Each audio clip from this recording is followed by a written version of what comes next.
Il est facile de confondre un partenaire simplement distant avec un partenaire ayant un attachement évitant. Souvent, les femmes qui viennent me voir en coaching me déclarent directement que leur partenaire est évitant. Et si l'on creuse un peu, on se rend souvent compte que bien des fois, ce n'est pas forcément le cas. Il y a une distinction fondamentale qui change tout, surtout dans la façon de comprendre et de réagir.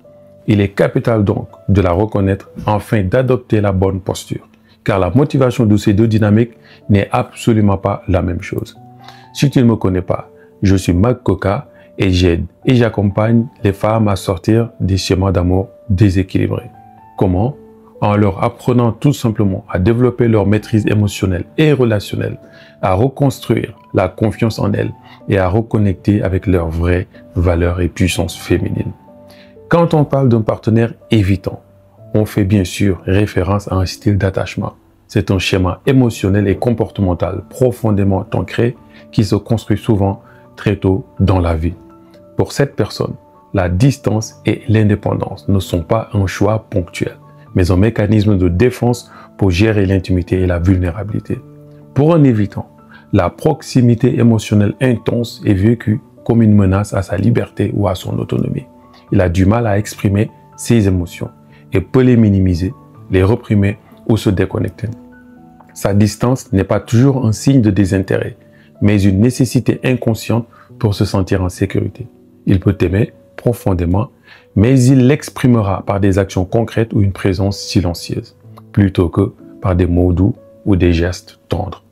Le partenaire distant, quant à lui, est un terme beaucoup plus général qui décrit tout simplement un comportement de retrait qui n'est pas forcément lié à un style d'attachement. Sa distance est un comportement à déchiffrer et peut être dû à plusieurs facteurs. Du stress extérieur, problèmes au travail, soucis financiers, stress familial. Il est absorbé et moins disponible émotionnellement alors. Cela peut aussi être un désintérêt ponctuel ou croissant.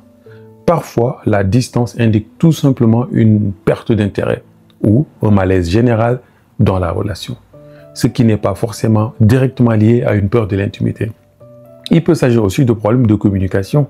Il ne sait pas comment gérer les conflits ou exprimer ses frustrations. Alors, il se tait ou se retire.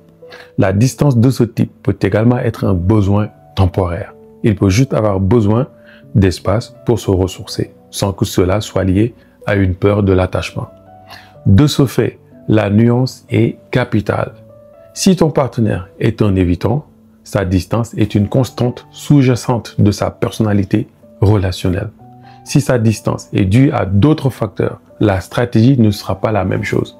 Cependant, les dynamiques de l'attachement évitant, c'est la source la plus fréquente et souvent la plus frustrante de la distance dans les relations, celle qui nécessite le plus de maîtrise émotionnelle. Alors, si tu remarques cette distance dans ton couple, dans la dynamique de ton couple, n'hésite pas à prendre contact avec moi et ensemble, nous allons déterminer quel type d'attachement est ton partenaire et adopter la posture la plus adéquate pour sauver ta relation, pour la rééquilibrer tout au moins et surtout pour t'éviter bien des maux de tête, des frustrations et aussi des situations d'anxiété, etc. Donc le lien se trouve par la bio, la description de ma biographie ou bien tout simplement dans les commentaires. Si ce n'est pas encore fait, abonne-toi. Si c'est fait, appuie sur le pouce bleu pour recevoir mes notifications.